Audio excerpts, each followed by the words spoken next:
বন্ধুরা কেমন আছেন? আশা করি সবাই ভালো আছেন।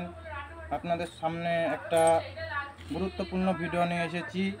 ভিডিওটা হলো নতুন ছাদের সঙ্গে পুরাতন ছাদের যে জয়েন্ট, এই যে দেখছেন, এই যে দেখাচ্ছি আপনাদেরকে, এই যে জয়েন্ট, এই জয়েন্টে কোনোভাবেই এই সাইডে ওয়াল বিম বা ক্রস বিম কোনোটাই দেয়নি। রডটা ওল্ডিং করে রেখে দিয়েছে। এই ওল্ডিংয়ে কোনো কাজ নেই।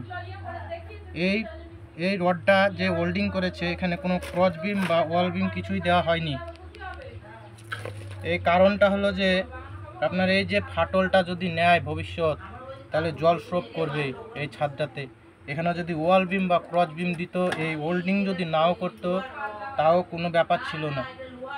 কারণ এটা 5 ফুট লেন্থের একটা ক্যান্টিলিভার বের করেছে, 3টি কলম দেওয়া আছে। এই যে রডটা ওল্ডিং করেছে, এটা পুরো ভুল প্রসেস হয়েছে। এটাতে ক্রস বিম বা ওয়াল বিম যে কোনো একটা দিতে হতো।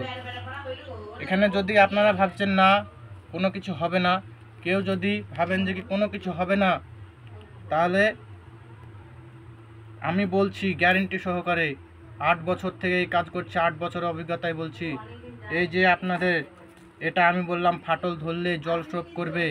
কেউ যদি বলেন যে কি না জল স্রোত করবে না, আপনাদের সঙ্গে 100% চ্যালেঞ্জ থাকলেও যদি বলেন যে কি না, তাহলে আমি আরও ভিডিও দেখাতে বাধ্য হব। এই যে আপনারা দেখছেন, এটা যদি কোনো কারণবশত এটা যদি ফাট আসে, তাহলে এটাতে জল স্রোত করবে। এটাতে তাতে আপনি আঠা দেন বা যে কোনো কেমিক্যাল দেন বা যে কোনো আপনি সিমেন্ট খোলা হোয়াইট সিমেন্ট বলেন, যে কোনো কেমিক্যাল পদ্ধতি ইউজ করেন না কেন, এই ফাটল যদি আসে, কোনোভাবেই এটাতে আপনার জল স্রোত বন্ধ হবে না। কারণ নতুনের সঙ্গে পুরাতনের আত্মার কোনো সময় যোগ হয় না, জয়েন্ট হয় না।